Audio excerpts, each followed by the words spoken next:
access to crop insurance.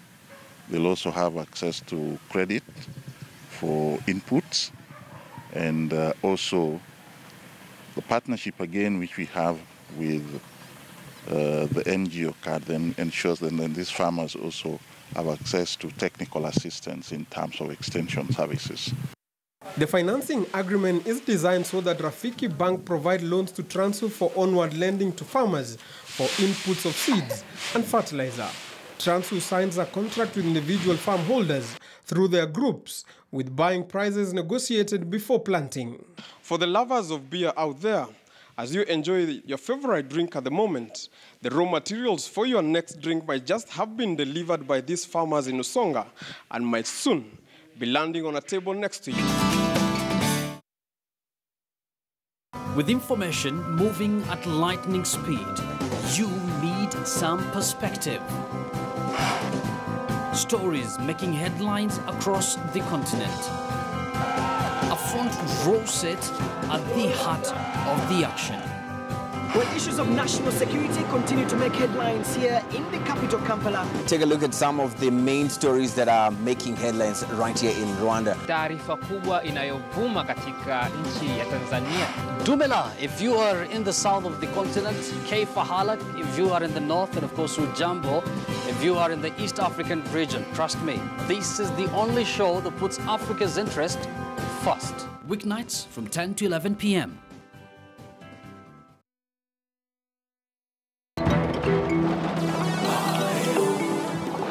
It was Adair that saw him overcome the challenges that come with learning in hardship areas. Adair that saw him score the best marks ever in Samburu County since the beginning of the 844 system. My father passed on when I was about 8, so I grew up with my mother, and my mother didn't have formal education.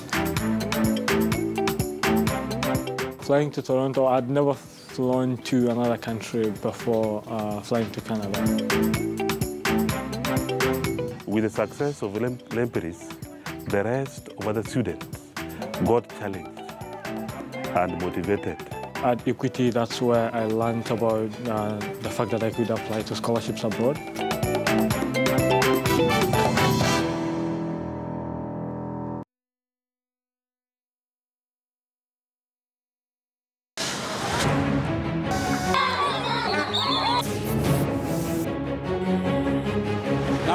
Jambo Lofty ni kwa taarifa hiyo, bila shaka utaendelea. Na sisi tunasema hatuondoki hapa. Tukae mahali ambapo tutafurahikia ule uongozi wako. If you want to win tenders, it's okay. Resign. Tutasuluhu sasa ya mambo haya mawili. Mali, karibu sana George, ambaye ni mchanganuzi na mtaalamu wa masuala ya usalama. Kuna vikundi vingi katika taifa la Kenya ambavyo vimeharamishwa. Watu wa kwetu tuko endangered species.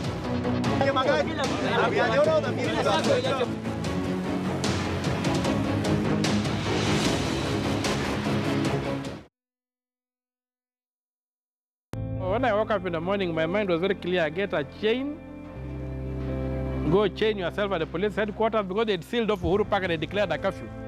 An interesting thing, when I was taken to Central, the policeman there gave me a mock guard of honor. Because they said, if you are able to capture our headquarters, we cannot detain you. And I've had very bad confrontations with that judge.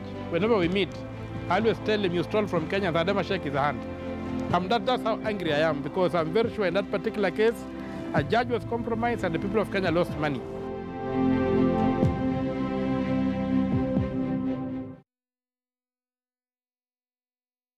The journey has been long and the search tough.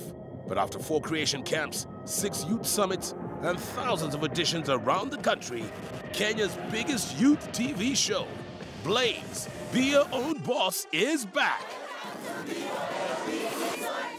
Blaze, Be Your Own Boss brings you a new group of 12 of Kenya's brightest young entrepreneurs as we bring together some of the most iconic brands in Kenya and set the toughest challenges ever seen on TV, who will have the resilience, the determination to survive the course and to be crowned the winner of Season 2 of BYOB, The Grit Edition. Catch the action every Monday on KTN. This is KTN News.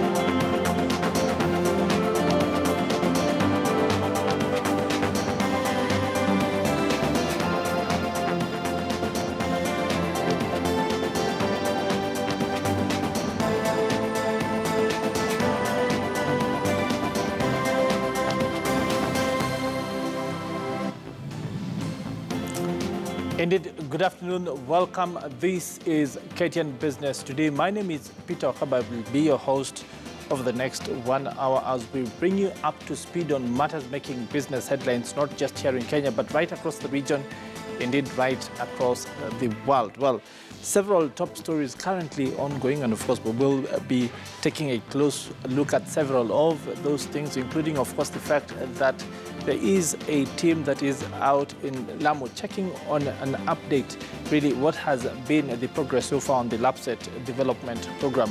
We hope, of course, to be able to link up live with them later on in the show. Also on this show, two groups of guests.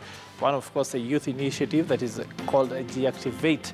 They are at the front end of a move to get the youth to take a larger participation in, well, business and entrepreneurship, and of course political leadership, and how that is speaking into their livelihoods. Also on this show and with us in the studio now, Dr. Jimmy Mutunga. He is the business advisory services provider under an organization called AfriFoods that is working with the United States Department of Agriculture, indeed under the State Department, to upscale SMEs in Kenya and beyond in terms of developing their linkages within the markets at various levels. That is a conversation that we will be turning to later on in this conversation. As ever, we want to start off at the securities exchange and at the currencies market to bring you up to speed on what exactly the changes have been there in the recent hours. We, of course, will start with a look at the currencies of the day. Well, what exactly has been the Kenya shilling and how has it been performing against various well, entities out there? Well, we want to start off with the dollar, and this is pegged at 101.31 against the Kenya shilling. While the pound is pegged at 139.64, 139.96 levels, buying and selling, while the euro is pegged at 124.29, 124.56 selling.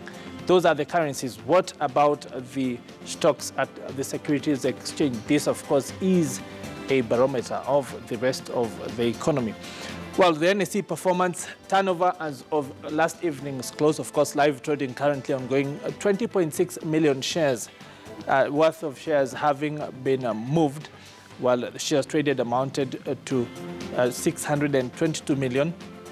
The NSE 20 share index pegged at 3729.32 points, while bonds traded to the tune of 3.2 billion shillings.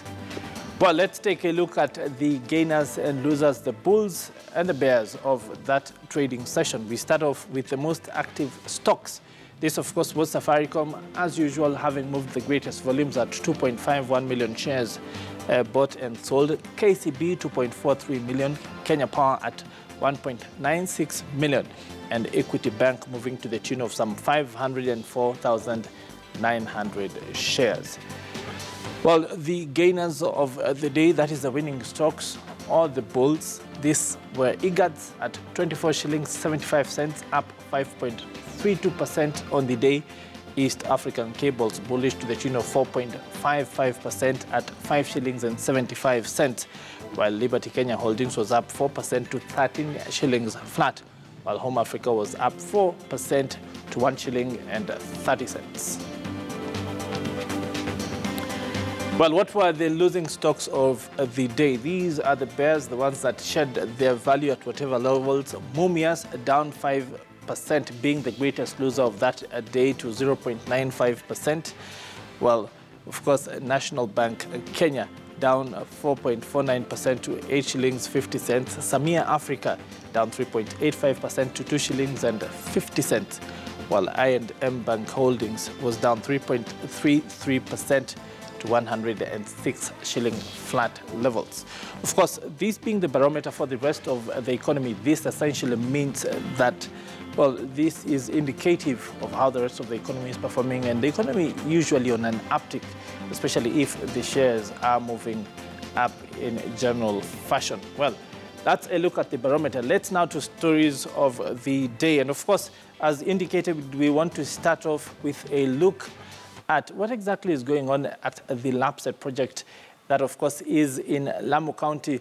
And we can now join my colleague, Victor Ogale, who is live there for us to bring us up to speed on what exactly the conversation has been. Of course, we know that various ministries under the tutelage and guidance of the Lapset Development Project officials have been in that area. Victor, please bring us up to speed on what exactly has transpired today so far.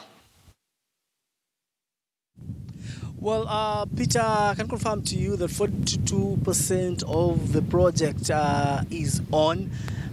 And we have a strong delegation from the government, from various stakeholders, including the security team that will be actively involved in the management of this particular port. And just to paint more picture, to add more life to this, I am joined by Sylvester Kasuku, who is the CEO of this project. Sylvester, very good afternoon. Welcome to KTN. And perhaps in terms of project, when we talk about 42%, what do we exactly mean? Thank you very much. When we talk about 42%, we are talking about reclamation works that have already been done through dredging, in which we have deepened the channel, the turning bay, as well as the berthing area to create the port whose construction you can see at the backyard here. And when we look in front of us, we already have the port yard where we are going to have container cargo, general cargo and bulk cargo placed, plus cargo sheds developed here. We already reclaiming a space or an acreage of 1,000 acres of land, which we have reclaimed from the sea, because we are building the port in the sea. At the same time, we are talking about the piling works for creation or for the development of the port quay area. The quay area is where the ships dock. And this particular port quay area has already been piled up to a length of close to 1 kilometer. We are remaining with about 300 meters to complete that because the entire port quay area for the first 3 terminals that we are building is about 1.2 kilometers in length. Again, I want to stress very strongly that this is a deep sea port. It's a mega port by all proportions. We consider this to be the visioned largest port on the African continent and a deep water port based on the east coast of the African continent that is directly positioned at the doorstep of the global industrial zone that is based on the eastern part of the globe. When you talk about the Chinas, the Koreas, the Indias, the Vietnams, among many others. So what we are trying to do here is to develop an international port platform that is going to control logistical and maritime business on the eastern coast of the African continent to be able to serve the rest of Africa, Europe, Middle East, among many other parts of the globe. The first berth will be completed towards the last quarter. So far, what is remaining, just to paint a picture of what is remaining before you continue with the other berths up to 2020? Yes. As you can see, we are currently undertaking what we call the construction of the beams on the first terminal behind us here. And this is going to continue up to the middle part of the year. We will also be closing the gap between the port yard where we are standing and the water space that is behind us here up to the deck area. We are going to complete that by June. And then we are going to put concrete, what we call cabro slabs on top of the layer, or on top of the deck and on top of the yard, so that we can do the finishing works to enable cargo vehicles to be able to move on this particular deck. So these are going to take place between now and June this year. And towards the 3rd and the 4th quarter of this year, we will definitely be through with the construction of the first terminal. Then we are going to complete between the end of this year and mid-2020 we are going to complete the construction of the rest of the 2 terminals, whose construction works are again already underway, through piling works, through construction of the deck platform, as well as dredging, plus reclamation and strengthening of the yard that has been reclaimed. Well, Kasuku, there have been concerns from some of the leaders around here in Lamu saying that they feel they were not involved. They feel that they have been left out. What do you have to say about that? Rather, what do you have to tell them? I would definitely say that our concerns as government is definitely listening to stakeholders or listening to leaders in every part of the country where we work. That's part of government responsibility. And of course, I do believe that the leaders who were speaking yesterday are voicing maybe something that we need to listen to. But what I would like to state is that we've always involved Lamu leaders right from the onset of this program. The term of office of leaders who are currently in office notwithstanding, we do know that the leaders who are currently maybe speaking might have been elected just in the last 6 months ago. But we've already put in mechanisms, we've already put in programs, we've already put in activities in which we are going to engage them. And as we speak, next week on Tuesday, there's already a scheduled leaders meeting in which we are going to share with them, in which we are going to consult with them on the master plan of the Lamu Port City, as well as the infrastructure master plan of the Lamu Port City that is envisaged to grow a population of 1 million people within the medium term. Now, going forward, the Lamu leaders, again, have been extensively engaged and included and participated in the process of this LAPSET corridor program, in that up to including the recruitment of students does include the participation and primary and strong participation of Lamu leaders. Well, Wakaba, that's all we have from here. There was a CEO, also the managing director of this project, this LAPSET project, Mr. Kasuku. Wakaba, back to you. Thank you very much. That, of course, is my colleague Victor Ogale. He is right now at the beginning, indeed, of the LAPSET corridor project, which is at the Port of Lamu. Of course, construction of the first berth is almost complete. And of course, that interview right there trying to illuminate progress that has been attained so far. Well, that, of course, has been good news. Now, to some news that you might not be very happy about. It is more pain at the pump as fuel prices have gone up in this month's review of fuel prices by 1.6 to 2.14 and 1.97 shillings for super petrol, diesel and kerosene, respectively. Now, the Energy Regulatory Commission said a litre of super petrol will now retail at 107.92 in Nairobi. Diesel will go for 96.96, while kerosene will retail at 76 shillings and 75 cents. The prices took effect from midnight last night and will be in effect until midnight of March the 14th. This is the 9th month that fuel prices have been increasing straight since last June 2017 review. In that month's review, the price of super petrol jumped the most over that period by some 2 shillings and 13 cents a litre. Diesel and kerosene costs increased by 2.39 and 3.36 shillings per litre, respectively. Now, as if that wasn't bad enough, Kenyans should be ready to pay more for electricity over the coming months due to a drought and as the country consumes more energy that is generated from non-renewable sources.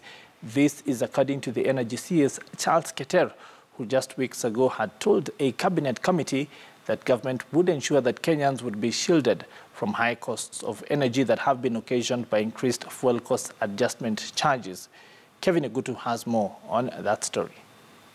PLC or ERC or the ministry has no mandate whatsoever to do any tariff increment.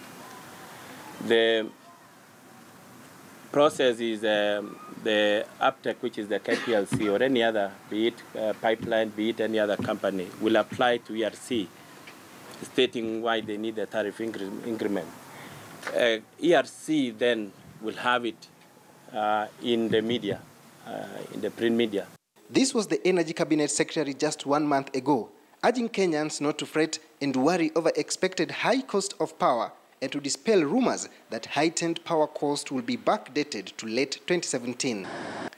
it was many Kenyans who breathed a sigh of relief despite having high power bills, which the CS dismissed as being caused by a migration from analog to digital metering.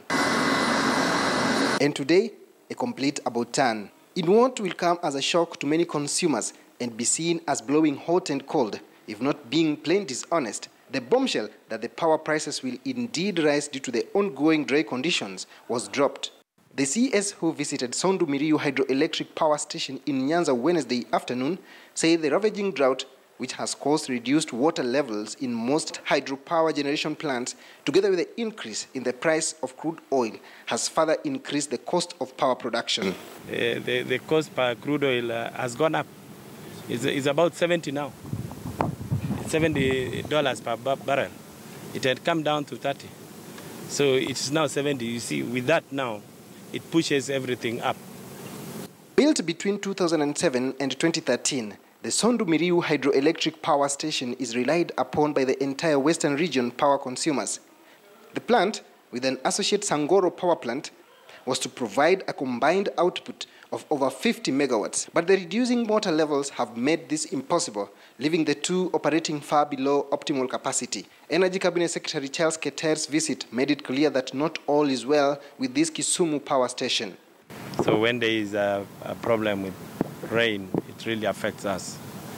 Not only the people around, it affects the whole country because, I mean, the network is linked all the way to Nairobi. So you may have realized on recent past, we've been doing some power rationing around the western part.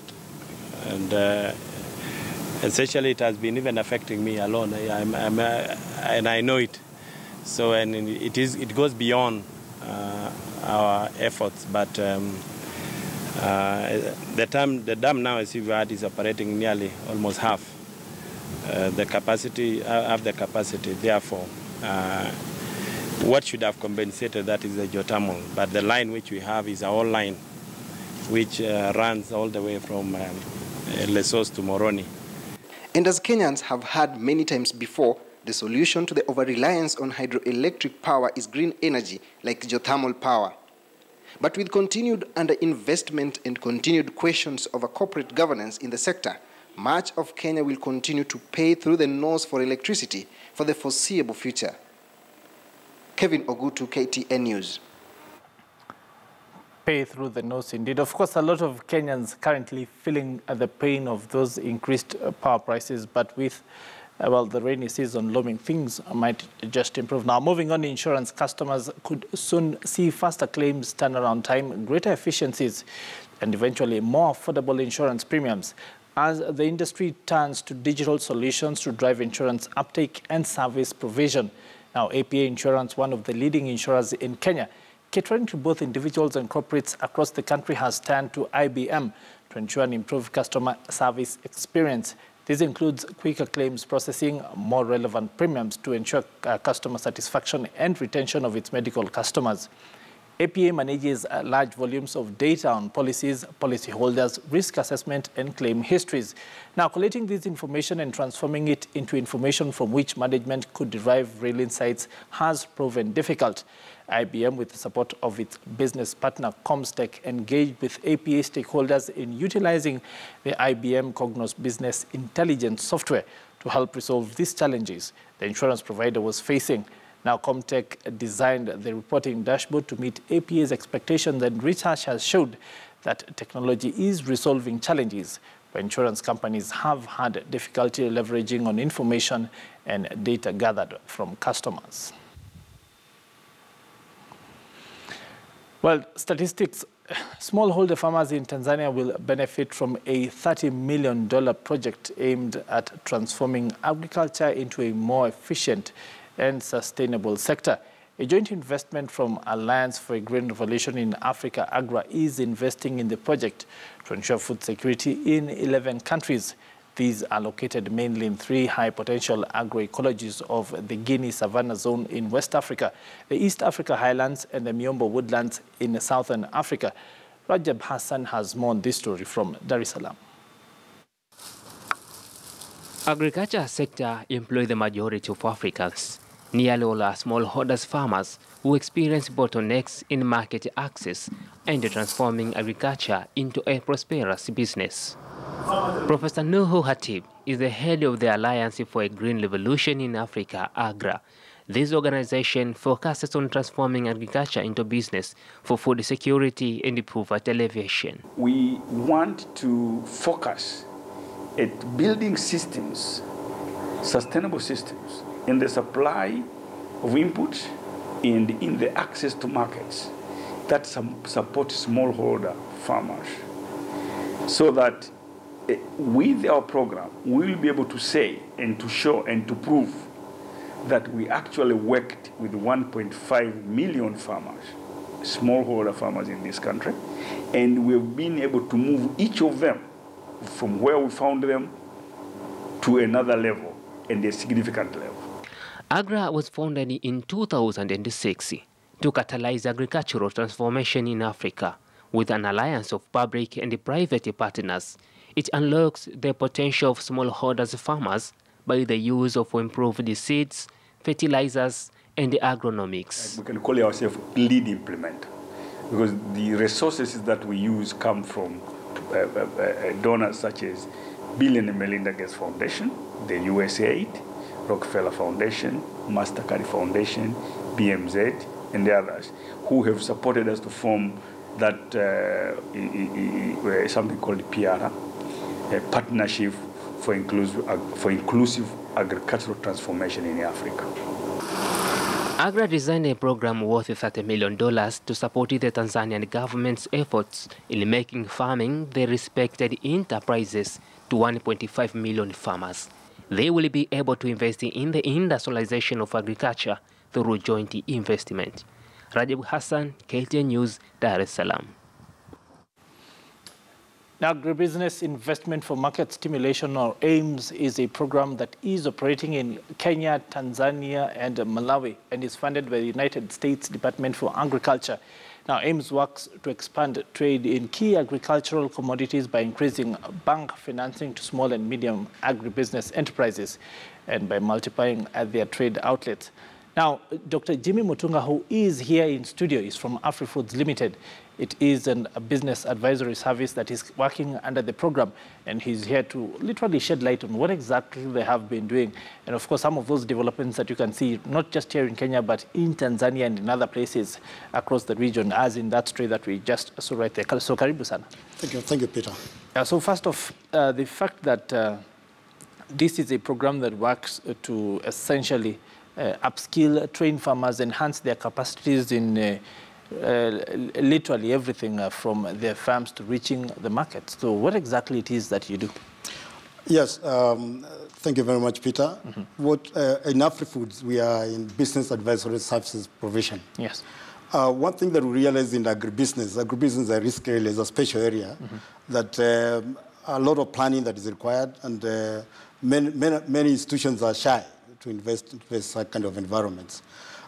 We in AfriFoods provide business advisory services that go around business planning, plan development. So we look at your business and mentor you in a business plan environment.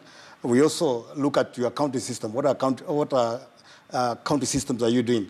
Are you modernizing your systems? Are you still in Excel or in manual, which takes more time for you to efficiently deliver?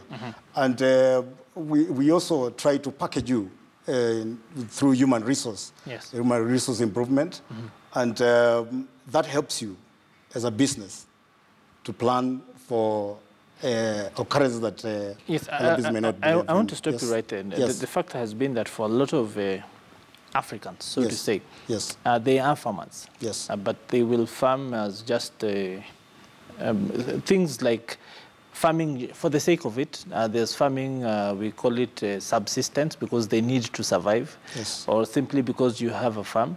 Very few people are doing farming as a business, as a means to a livelihood. And even those who have begun that sort of thing literally haven't thought of formalizing it into a sort of enterprise which would take up some of the things that you're talking about. So where do we even start? Yes, that's a challenge. That's a challenge that for sure it is inexistent, and especially in the agricultural sector.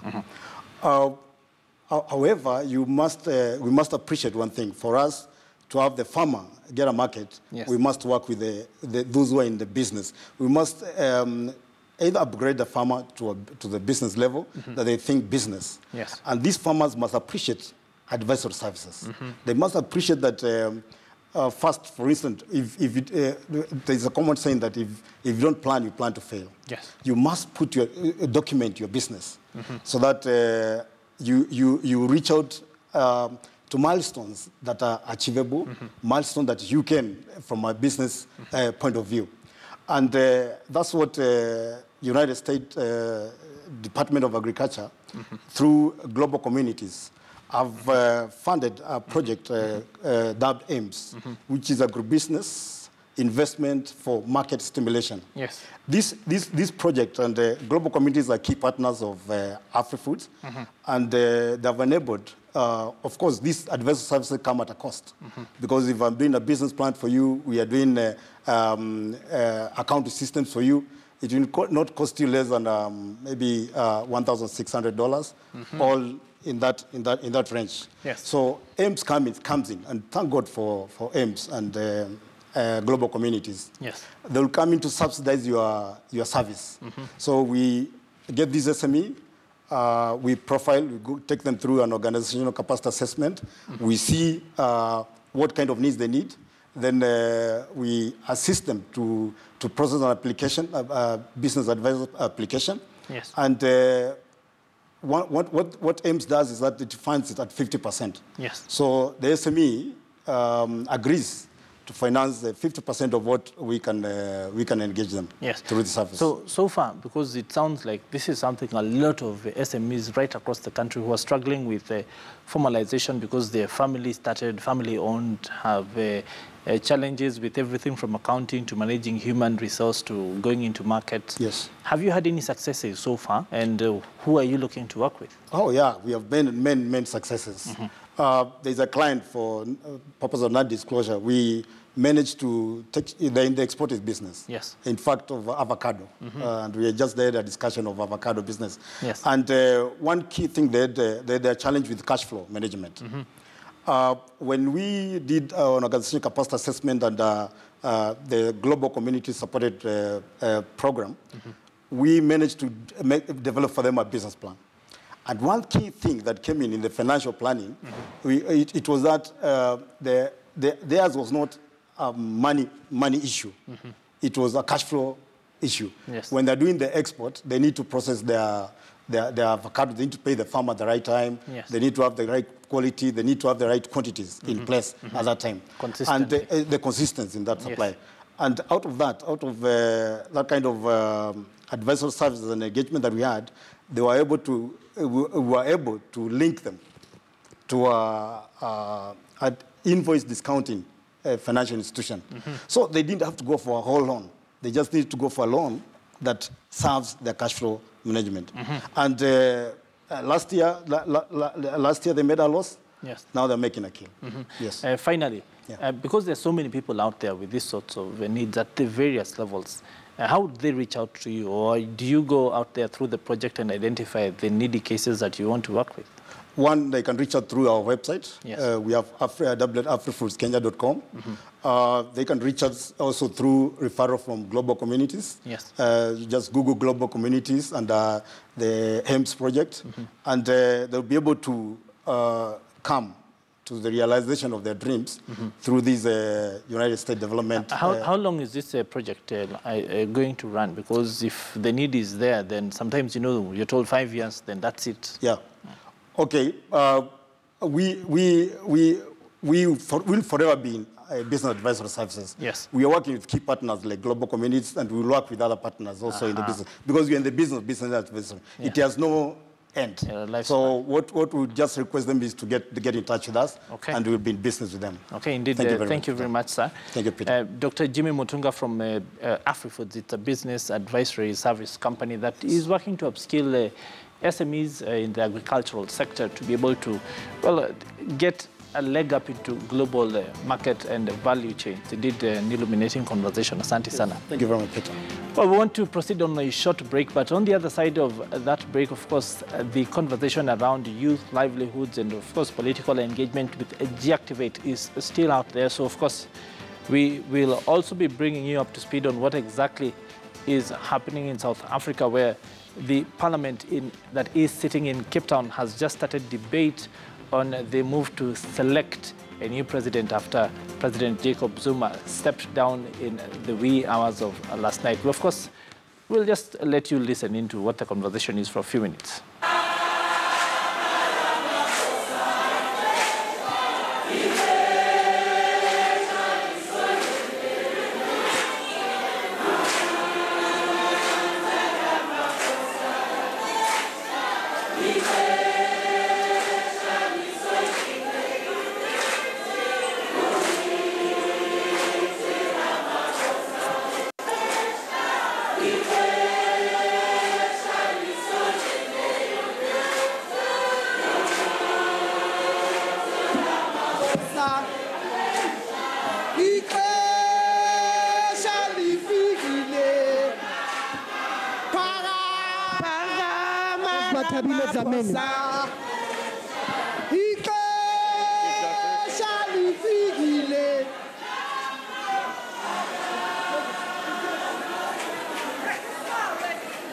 I'm trying to adapt to the environment I'm not used to. In a court of law, no singing is allowed. Honorable Madam Cyril Ramaphosa, congratulations on your election as the President of the Republic of South Africa.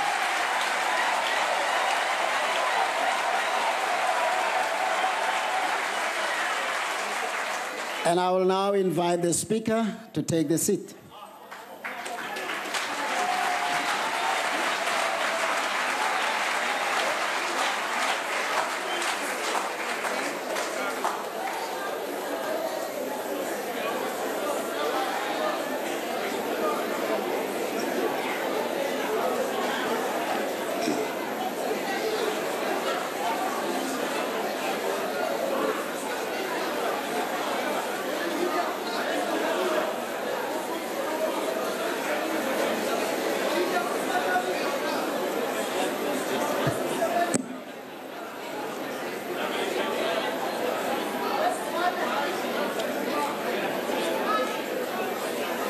Order.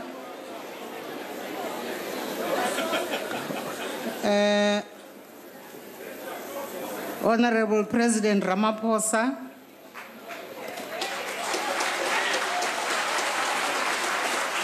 the Chief Justice, honorable members, distinguished guests, ladies and gentlemen, South Africa has just emerged from a historic and challenging time.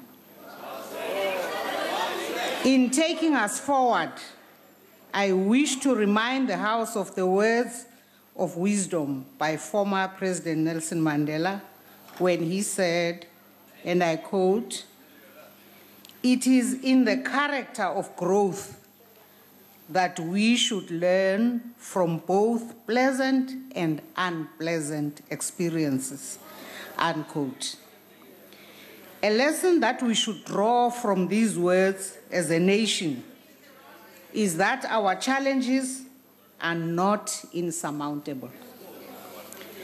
The challenging events of the last few weeks and the subsequent resignation of former President Jacob Zuma brought to mind a similar moment a decade ago, if you remember, when former President Thabo Mbeki resigned as President of the Republic. With all of these, I, however, truly believe that our democracy has matured and remains resilient. Honorable members, I take this opportunity to appreciate and commend the role and contribution made by former President Zuma over the last 9 years. We wish former President Zuma and his family all the best in his future endeavors.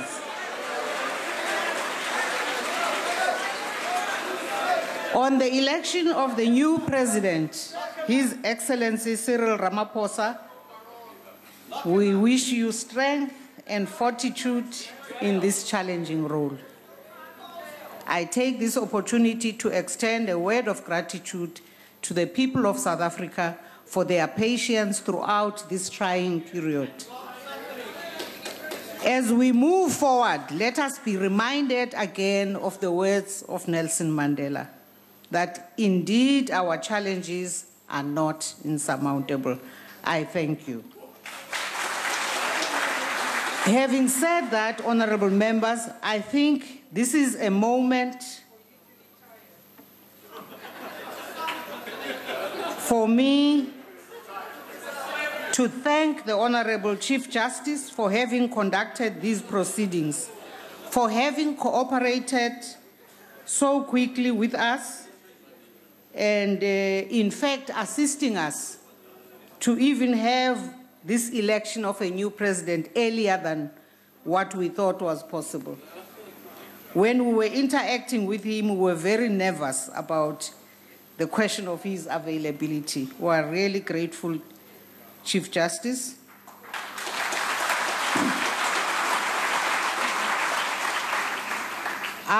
Honorable members, will now afford parties up to 2 minutes each to make remarks, and thereafter the President-elect will have an opportunity to address the House for a few minutes, not to really deliver the State of the Nation address. That's for tomorrow.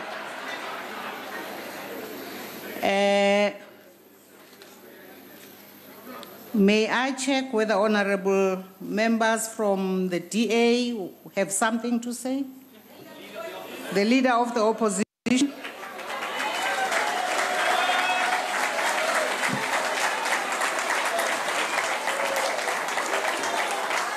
Fellow South Africans, Bagaetsho dumelang. President Ramaphosa, I want to, on behalf of the Democratic Alliance, congratulate you, wish you well, and I want you to know that if you act in the interests of the people of South Africa, we will cooperate as best as we can to assist you in that mission. I do, honorable members, want to remind you that many people have asked the question, what has been the challenge of South Africa in the last 9 years? It would be erroneous of me to say that the problem of South Africa has been, in fact, Jacob Zuma. You, sitting on this side, couldn't even tell him what he'd done wrong. And I want to remind you what he's done wrong. It's thanks to this opposition party that, in fact, we laid charges against him for corruption. We ensured that he accounted on Nkandla, which you removed. We moved motions of no confidence, which you voted in defense of. And therefore, ladies and gentlemen, we don't have a Jacob Zuma problem, we have an ANC problem. And I want to say this, that this is a moment in our country where we must move Section 50 and go back to the people of South Africa and ask them for a fresh mandate, so that we can bring a new beginning to South Africa, so that the people who are without work can find work, the hungry can find food, those who are without schooling can go to a decent school, and ultimately South Africa will belong to all, black and white. Mr. Ramaphosa, I wish you strength, but no, we will hold you accountable, and I will see you in 2019 on the ballot box. Where is Van Damme? I call on the IFP.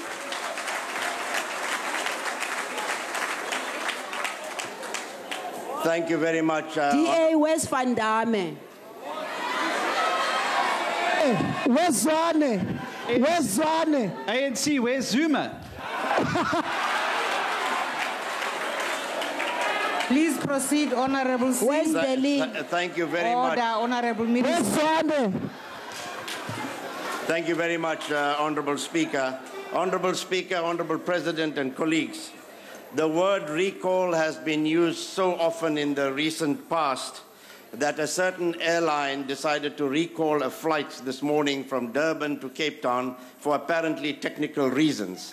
and the Honorable Buthelezi and two of my colleagues are stranded in Durban, and we tried as much to get them here by private charter because he would have liked to be here to personally congratulate you on your appointment, Your Excellency. So I must apologize on his behalf and on behalf of others. We wholeheartedly support the nomination, Mr. President.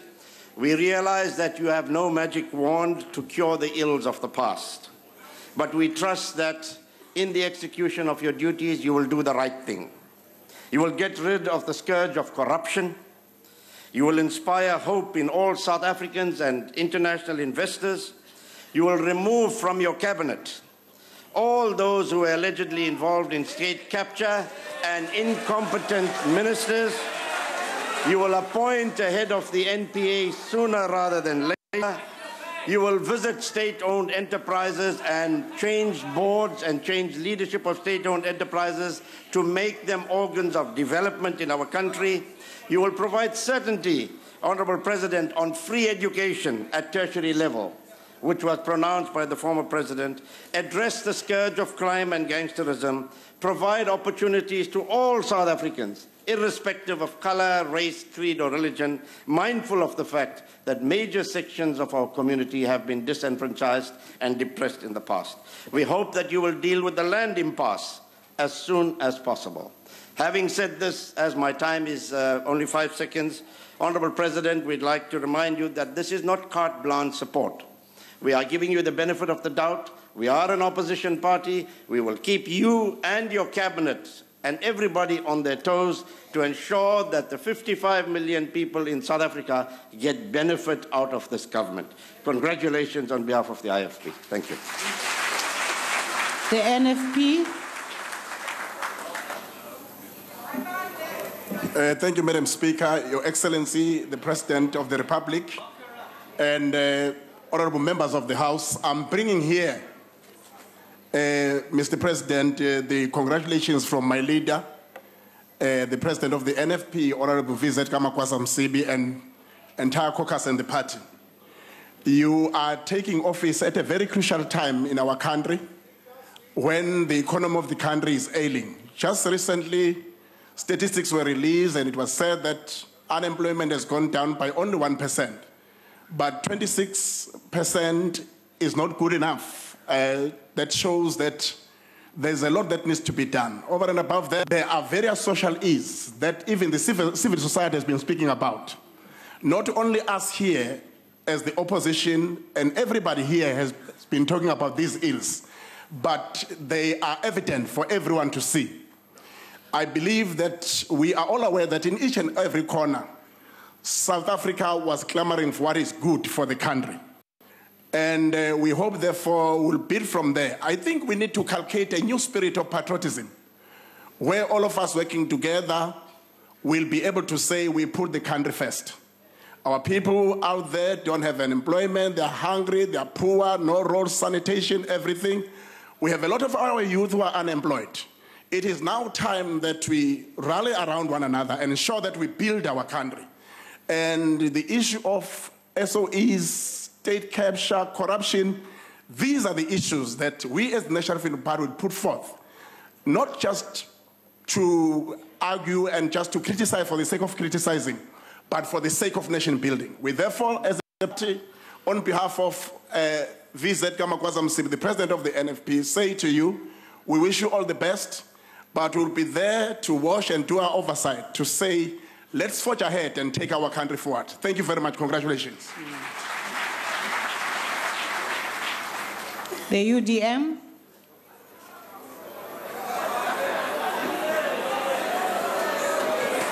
Honorable Speaker, Honorable President, my SG, honorable members, yakubona ishibobu ifakile phambi tatomkhulu. Awuhlelanga sitting there wrong apha phambi la. Komso. Oh, okay. The United Democratic Movement congratulates President Cyril